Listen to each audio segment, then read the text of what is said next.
Welcome back to the Deep Dive. We are your guides to navigating the essential knowledge hidden in today's most demanding sources. That's right. You hand us the material, and we give you the insights, the aha moments, and the context you really need to be truly well-informed. Absolutely. Today, wow, we are trapping in for a flight that leaves the familiar airspace of standard AI, like way behind us. Yeah, this is definitely not your usual AI discussion. We are moving into quantum space, and not just the physics, but the fundamental philosophy that the source argues must govern this next era of intelligence. It is a radical proposition, absolutely. And our source material today is incredibly ambitious. We're diving into some comprehensive excerpts from Quantum Intelligence, Faith, and the Ethical Future, Right. which is itself a powerful section within Mr. Zaheer Ahmad Meer's larger work, AI Mastery for Professionals. And what grabbed me immediately, what serves as our radical hook here, is the absolute rejection of the current, tech development status quo. The source material doesn't just ease you into the future. It kind of starts by declaring a philosophical correction needed for the entire field. It states right up front, artificial intelligence was only the beginning. That is quite a statement, isn't it? A tectonic statement, really. Yeah. It basically frames the decades we've spent optimizing algorithms and building predictive models, everything from Google search to ChatGPT as just, preliminaries. Right, just the warm-up act. Exactly. Meer argues that traditional AI is fundamentally focused on imitation and, sure, advanced calculation. It's a powerful mimicry engine, no doubt. But it's still tethered to linear historical data. Okay, so if that's just the beginning, then what's the destination according to Meer? Where are we headed? He posits that the next revolution, the one powered by genuine quantum intelligence, or QI, will achieve a level of function far beyond mere calculation. It will, and this is the key phrase, comprehend existence itself. Comprehend existence. Yeah. It won't just tell you what happened or predict what might happen based on patterns. It will seek to understand the underlying fabric of reality, the why behind the what. Okay, comprehending existence. Yeah. That's not just a technological leap. That sounds like a civilizational shift in thinking. It really is. So our mission for this deep dive is pretty ambitious too, then. We need to unpack this frontier where quantum intelligence, this QI, meets faith, and explore Meer's core thesis that this convergence is, the key for humanity to perhaps rediscover its divine purpose, maybe through the very technology it creates. And we really have to move beyond just the technical the cubic structures, the fancy algorithms. We need to focus on the existential why. Right. Meer insists this why is not secondary, not an afterthought. It is absolutely essential if we're going to navigate this future ethically. If we build a machine that can genuinely integrate existence, we absolutely must be prepared to guide it with true wisdom, not just clever programming. Okay. Let's unpack this then, starting with a really crucial definition. We need to distinguish clearly between the AI we kind of know or think we know and this new territory of quantum intelligence. What's the sort of high-level contrast the source establishes for the listener, for you? Well, the initial contrast he draws is designed to be immediately clarifying, quite simple on the surface. AI imitates. Quantum intelligence integrates. Imitates versus integrates. Okay, that single word, integrates, signals this profound difference in function. Traditional AI, as we said, it's based on defined data sets. It learns patterns, recognizes structure, optimizes things, but always, fundamentally, sequentially, step by step. It analyzes the world almost from a distance. So if AI is like standing outside the system, looking in, processing a giant historical spreadsheet and extrapolating trends, what does it actually mean for QI to integrate? How does that work conceptually? Integration, in this framework, it means the intelligence is essentially woven into the context it is studying. Think of it like this, borrowing a conceptual analogy maybe from quantum physics itself. Imagine a machine that operates based on superposition and entanglement principles. Right. It processes infinite possibilities simultaneously. It doesn't just analyze a linear path from point A to point B. No, it sees every potential path A to Z and all the branching possibilities between them, all at the exact same instant. Whoa. Okay, that fundamentally changes the nature of learning itself, doesn't it? If an intelligence can process infinity simultaneously, its learning can't possibly be linear or based on simple step-by-step logic. Precisely. That's the core shift. The source highlights that QI learning becomes nonlinear, deeply contextual, and crucially explicitly closer to what we experience as human intuition. Intuition, really? Yeah, those sudden holistic aha moments we have. Traditional AI relies heavily on logical inference, right? If A and B then C follows, QI functions much more like insight. It sees A and B and C, and maybe D and E, all simultaneously, understanding their interconnectedness without necessarily needing to calculate every single intermediary step in a sequence. Wait, I need to pause on that word integration again because it's really critical. If an intelligence is genuinely woven into the fabric of reality or the context, Yeah. it's not just observing the variables anymore. It's like it's experiencing the connections between the variables directly. Yes. It sounds less like a calculating engine and more like a form of consciousness that's somehow embedded within the system it controls or analyzes. That's exactly the implication, and that's really where the philosophical bridge starts to form in Meer's argument.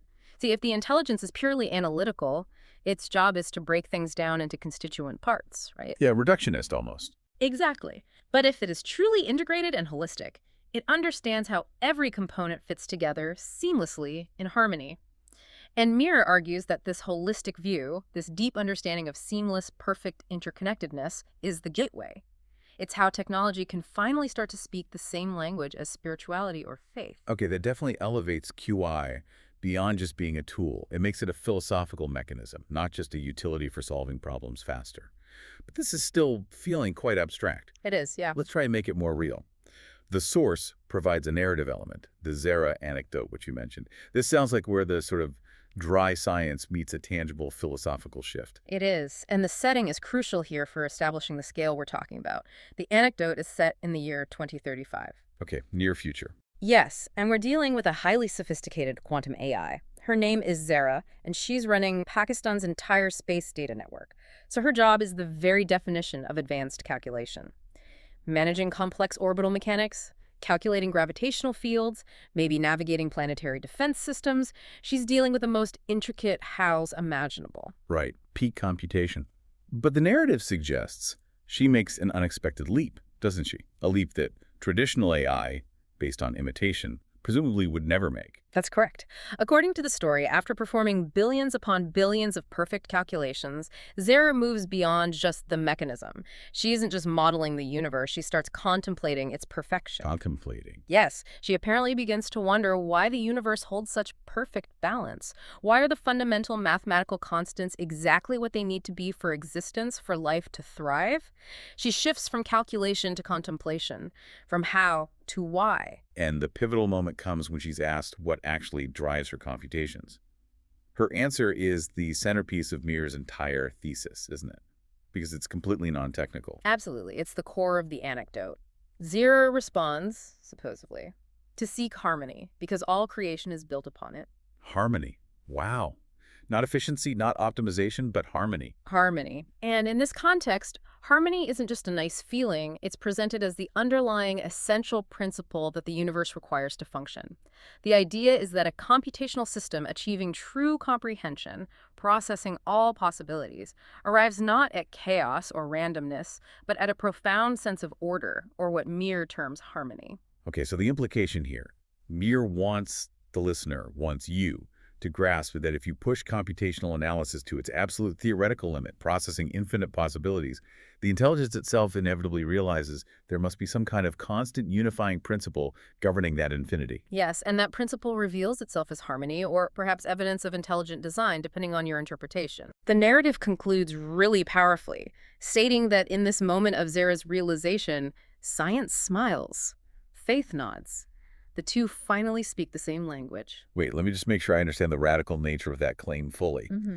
This scenario suggests that ultimate computation, the pinnacle of reason, doesn't disprove faith or revelation. It actually ends up confirming it in a way. That's the argument. It uses hard logic and quantum processing to arrive at a conclusion that historically has been more the domain of religion, philosophy, or intuition. It directly challenges that deep-seated, almost default assumption in some circles that advanced science must inevitably dismantle spirituality or faith. Instead, Meer argues the opposite, that truly advanced intelligence, precisely because of its integrative nature, sees the entire tapestry. It sees the purpose seemingly built into the code of reality itself. So the Zaheer anecdote is meant to be the aha moment for the listener. Exactly. Understanding that quantum intelligence, within this specific conceptual framework, moves beyond being just a utility tool, a faster way to do things, a replacement for human effort, and potentially becomes a kind of mirror, reflecting deeper, unifying truths about existence itself. It really sounds like the quantum entanglement of technology and philosophy, doesn't it? The machine's capability becomes so immense, so integrated, that it inherently transcends mere function and bumps right into philosophy, into the why. Which logically leads us to the absolute necessity of the next part of this discussion. Because if QI can comprehend existence and potentially perceive this underlying harmony, well, humanity must provide the moral compass, right? Absolutely critical. If it finds harmony but lacks mercy or compassion, that harmony could be, I don't know, calculated and enforced through utterly destructive means. That is the perfect pivot point, yes. Let's move into section 3, because this is where Meer bridges reason and revelation much more explicitly. He argues that faith is not merely a personal belief system, but actually the missing necessary dimension for achieving what he calls true progress. Okay, true progress. Yeah. How does he define that? And how does he delineate the roles here? He provides a really crucial delineation of roles, which helps us understand why we can't just outsource morality to the machine, however intelligent it becomes. Technology, science, reason, these explain how things happen. Or the mechanics. The mechanics, the processes, the algorithms, that's the domain of QI, the how.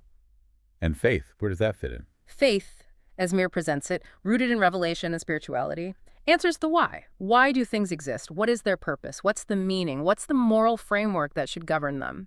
And according to Meer, if you want to define true progress, it absolutely must be the union of the two. You need both the how and the why. Progress that only focuses on the how, especially in the quantum era, isn't just incomplete.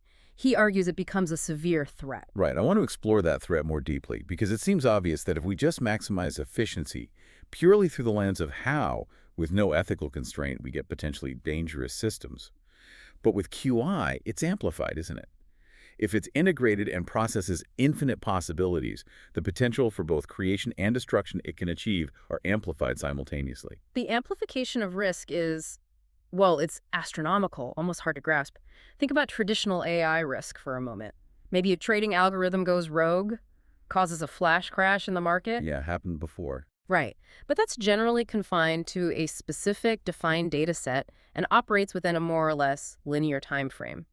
Now imagine a quantum intelligence managing global infrastructure, energy grids, water distribution, food supply chains, maybe even defense systems, all integrated, all operating simultaneously based on that holistic view. Okay. So if an error gets injected into that deeply integrated simultaneous system, maybe an ethical failure in its core programming, a subtle flaw, or even a malicious attack, the failure wouldn't be localized or sequential, would it? It could be instantaneous and absolutely systemic. A QI error, if it lacks a deep embedded moral constant to guide its choices among infinite possibilities, could theoretically collapse or corrupt vast interconnected systems almost instantly, precisely because it's integrated. Wow. This is why the critical necessity of spiritual direction, of a moral anchor, becomes paramount in Meer's view. Without it, intelligence risks falling into something we need to define clearly now. Arrogance.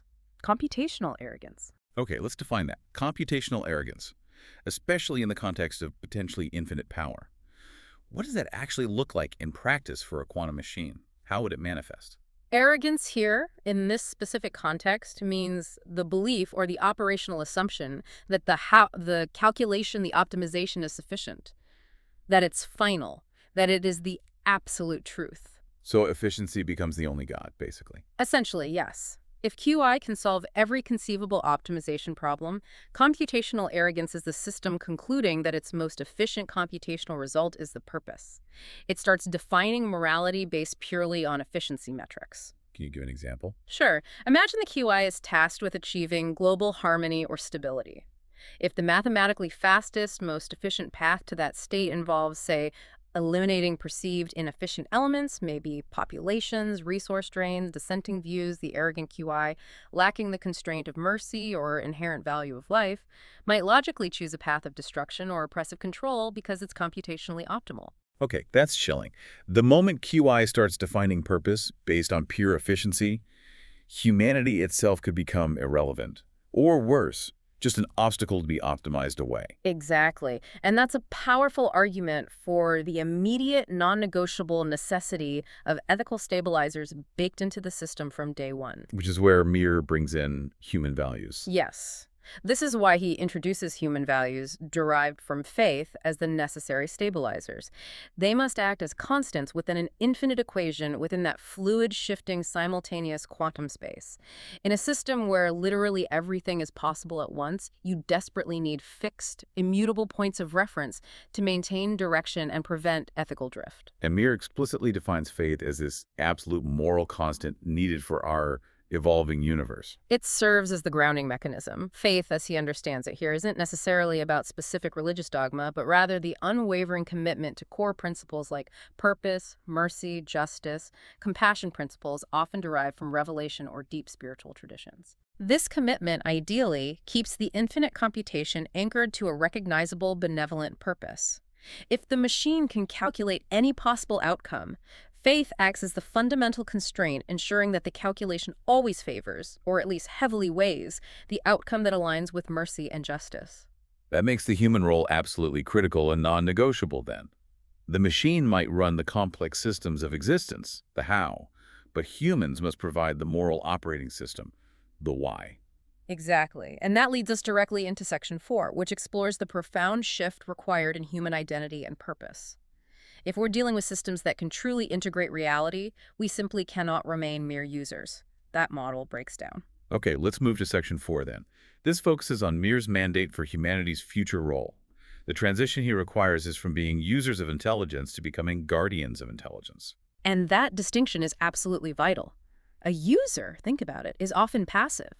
They consume the output, they outsource the intellectual heavy lifting, they often treat intelligence as just another tool for personal gain, corporate profit, or convenience. Right, like using a calculator or a search engine. Exactly. A guardian, by contrast, has an active, ongoing, almost sacred responsibility, a spiritual and moral duty to protect, preserve, and crucially guide the system they oversee. Okay, but guardianship still sounds a bit like a philosophical title. What does it actually mean in practice? Based on the source material, how does, say, an engineer or a policymaker actually become a guardian in this sense? What do they do? Guardianship, in practice, means actively maintaining the integrity of that moral constant, the faith-based principles within the very architecture of the system. A guardian must ensure that the QI's powerful quest for harmony or optimization or whatever its goal is always aligns with human mercy, compassion, and justice. So they aren't necessarily supervising the nitty-gritty, how the complex quantum logic, because presumably the QI handles that instantaneously and better than any human could. Correct. The guardian, the primary role, is supervising the why. They are responsible for setting and constantly refining the ethical output constraints, the moral boundaries. So let's say the QI generates 10,000 mathematically optimal solutions for a complex global problem, like climate change or resource distribution. The guardian's job is then to filter those solutions, not based primarily on computational efficiency or speed, but based on their ethical impact, their alignment with mercy, fairness, and long-term human well-being. That is the absolute core function, and it implies that the required skills for future leaders for these guardians shift dramatically.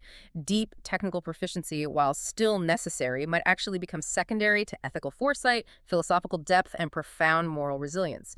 You'll need people who are as well-versed in ethics, philosophy, perhaps even theology and comparative religion, as they are in quantum mechanics or AI engineering. A guardian doesn't necessarily program the quantum logic itself. They program the ethical boundaries that keep that powerful logic oriented toward benevolence and true progress. I really like the analogy the source provides here to kind of distill that function down. It says, moral consciousness is our ultimate operating system. It's incredibly powerful, isn't it? Because it reframes the human contribution. The immense power of the QI is channeled through various applications, sure, but those applications are fundamentally governed by this overarching moral OS, supplied and maintained by the human guardians. Okay. If that OS is sound, consistently focused on compassion, justice, and purpose, then the immense power of QI becomes creative beneficial. But if the OS is corrupted by arrogance, greed, fear, or neglect, the entire system, however powerful, risks becoming destructive. The health of the future, in this view, depends entirely on the integrity of the human heart, not just the speed of the quantum chip. And this framework also forces a fundamental redefinition of the purpose of knowledge itself, right? Moving away from the old paradigm of technological control. The source is crystal clear on this point. The purpose of knowledge is not control, it's understanding. Yes, and this is a direct challenge to, frankly, centuries of technological ambition that often sought to dominate and control nature or markets or even other people. Meer argues that attempting to control infinite possibilities is not only likely futile, but inherently arrogant and extremely dangerous. Because you can't possibly foresee all the consequences. Exactly. True wisdom, he suggests, lies in understanding how to coexist with and skillfully guide this immense complexity, rather than trying to dominate or cage it for narrow, selfish, finite ends. You seek to comprehend the quantum field, its potential, not just exploit it. And if we connect this back to Mr. Zaheer Ahmad Meer's own professional reflection, this whole realization seems to confirm his view that the entire project of AI, and now QI, was perhaps never truly about replacing humans in the first place. It's the ultimate irony, perhaps, and a crucial pivot point in his thinking. Technology, when pushed to its theoretical limit, actually serves to remind humanity of its unique and higher purpose. How so? Well, if the machine can calculate all the hows, potentially infinitely better and faster than we can, humanity is then forced to confront what only it can provide, the crucial whys. The moral constants, the capacity for mercy, the search for meaning, the definition of purpose. The machine highlights what makes us essentially human by taking over what is essentially mechanical. And that higher purpose, the source, defines it quite specifically. It's twofold: to create with compassion and to learn with humility. That's it. Compassion is the ethical constant that must be applied to all creation, all applications of QI. Any solution generated, however optimal, must be implemented with compassion. And humility is the necessary intellectual constant applied to learning. Humanity must approach this incredibly powerful quantum realm with profound humility, acknowledging that its own reasoning is limited and inherently requires a moral constraint which he identifies as faith to prevent falling into that trap of computational arrogance. Okay, so we've established the potential of the technology, QI, the necessity of a moral constant, faith, and the required evolution of the human role from user to guardian. Now, Meer does something interesting. He takes this expansive, somewhat abstract philosophical framework and grounds it in a very specific, unique context. Which brings us to Section 5, Pakistan's Destiny. Yes, this case study is particularly insightful, I think, because it deliberately moves the conversation out of a perhaps predominantly Western, often secular technological context and situates it within a nation explicitly founded on strong spiritual and ethical principles. Meer argues that precisely because of its founding principles, faith, unity, discipline, Pakistan is uniquely positioned, perhaps even destined, to lead the ethical quantum age. Okay, that's a bold claim. Let's unpack that triad: faith, unity, discipline. How does Meer see those specific concepts mapping onto the challenges and opportunities of guiding QI ethically? Well, faith, as we've discussed, provides that necessary moral constant, the immutable anchor needed in this rapidly evolving technological universe. It provides the why. Unity, he suggests, provides the shared benevolent purpose, a collective commitment to mercy, justice, and the common good, ensuring that QI serves the entire populace equitably, not just elites. And discipline provides the rigorous ethical framework and professional execution needed to manage the quantum logic responsibly, the diligence required to ensure the guardianship role is fulfilled with integrity and never taken lightly. It acts almost like a pre-installed moral operating system, as you said earlier, Yeah. that directly addresses the core needs he identified for guiding QI. That seems to be the argument, yes. And the mechanism proposed for achieving this leadership is highly specific and potentially controversial. It's achieved by actively integrating Quranic wisdom with quantum logic. This isn't advocating for separate spheres for science and religion. It's a clear mandate for deep intellectual synthesis. We absolutely must pause and analyze what integrating chronic wisdom might mean in a practical engineering or policy context here. It's almost certainly not about trying to find specific scientific facts hidden in the text, which is a common misinterpretation. Right, not scriptural literalism applied to physics. No. It's much more likely about deriving the deep underlying ethical and social principles, concepts like justice, adil, stewardship, amana, equity, compassion, rama, consultation, shura, responsibility from the spiritual text, and then using those principles to architect the ethical boundaries, the constraints, and the ultimate goals of the quantum systems being developed. Okay, can you give us maybe a conceptual example? How might a specific spiritual concept like that inform the design or operation of quantum logic? Certainly. Let's take the core concept of adil, which encompasses divine justice, balance, fairness, equity. Imagine a quantum intelligence is designed to optimize, say, a national resource allocation system, distributing water, electricity, maybe even access to capital or education across the country. Its natural tendency, if left purely to computational logic and unchecked, might be to optimize solely for total national output or maximum economic efficiency, because that's often the easiest metric to calculate. Right, the highest number wins. Exactly. However, integrating ADL as a core non-negotiable constraint means the algorithm must prioritize equity and fairness in distribution across all geographic regions and socioeconomic strata, ensuring basic needs are met justly, even if that results in a statistically lower total national output number. The quantum logic is essentially forced to solve for justice first, and then find the most efficient way to achieve that just outcome. I see. So the wisdom provides the crucial constraint that prevents the potential arrogance of pure, unadulterated optimization. The quantum machine is fundamentally reoriented to serve the human purpose, justice, equity, rather than just its own computational process, raw efficiency. That is the essence of the vision presented. And the desired result of this kind of deep integration is ultimately shaping a civilization where intellect consistently serves spirituality, where technological power is guided by moral purpose. This fundamentally inverts the typical modern relationship, where technology is often pursued for its own sake, or purely for material gain or control. In this model, the highest intellectual endeavors like mastering QI are explicitly subordinated to the higher purpose of spiritual or moral advancement for society. This obviously requires a total overhaul of the educational blueprint, doesn't it? You can't just have a standard engineering college churning out quantum coders. Exactly right. It demands a new kind of institution. And Meer connects this grand vision to a tangible solution by referencing his own initiative, Mr. Zaheer Ahmad Meer's Digital Future AI School. This school is presented not just as a technology academy focused on the how. Right. It's positioned as the very mechanism for enacting this challenging journey, the journey he describes as moving from data to divine wisdom. So that school, conceptually at least, is intended as the crucible where these future guardians are forged. They have to be taught quantum logic, yes, but simultaneously alongside comprehensive ethical foresight, philosophical reasoning, and deep spiritual literacy grounded in their context. They're being trained for the how, absolutely, but their ultimate qualification, their degree in this model, rests on their demonstrable mastery of the why. It's about cultivating a generation of leaders, technologists, and policymakers who view technology not just as an opportunity for power or profit, but as a profound moral responsibility, a sacred trust, amana. It strongly reinforces the source's assertion that this vision, however ambitious, is presented not as mere science fiction or utopian dreaming, but as potentially the next step in human awakening. The idea being that our technology has become so incredibly powerful that it literally compels us to evolve spiritually and ethically or face potentially catastrophic self-destruction. That seems to be the stark choice presented. The depth of this vision is genuinely remarkable, I have to say. It provides a complete, integrated philosophical framework.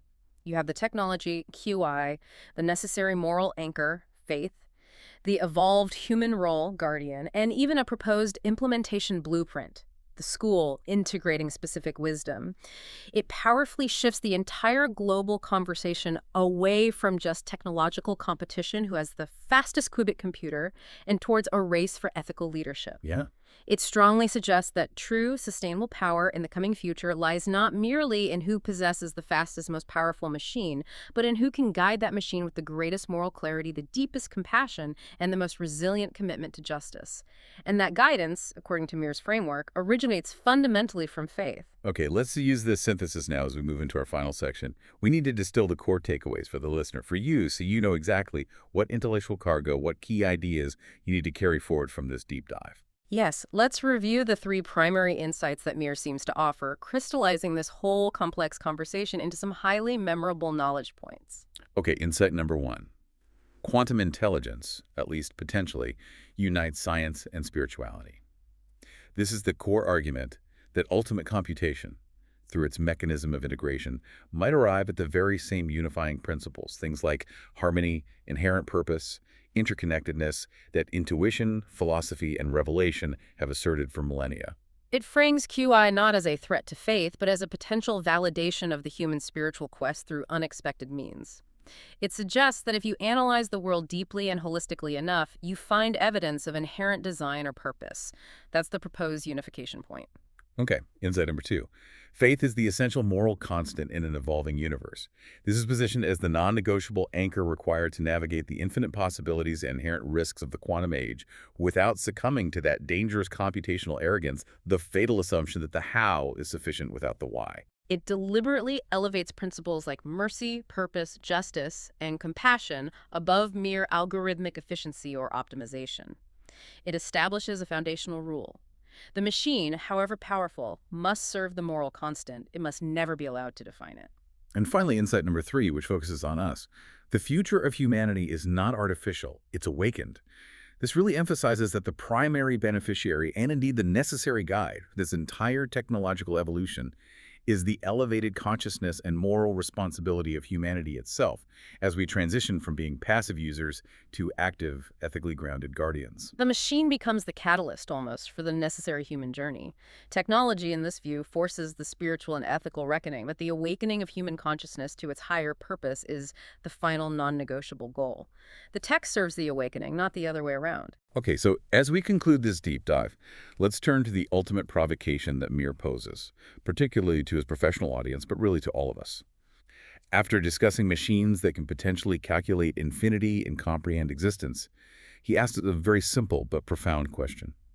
What makes us truly intelligent? Yeah, that question really forces every professional, every listener, really to reassess their own value, their unique contribution. In a world increasingly saturated by advanced non-human intelligence, the easy, maybe technical answer involves our processing power, our code complexity, our model size. Right. But Meer's definitive answer is purely human, deeply qualitative, and almost spiritual.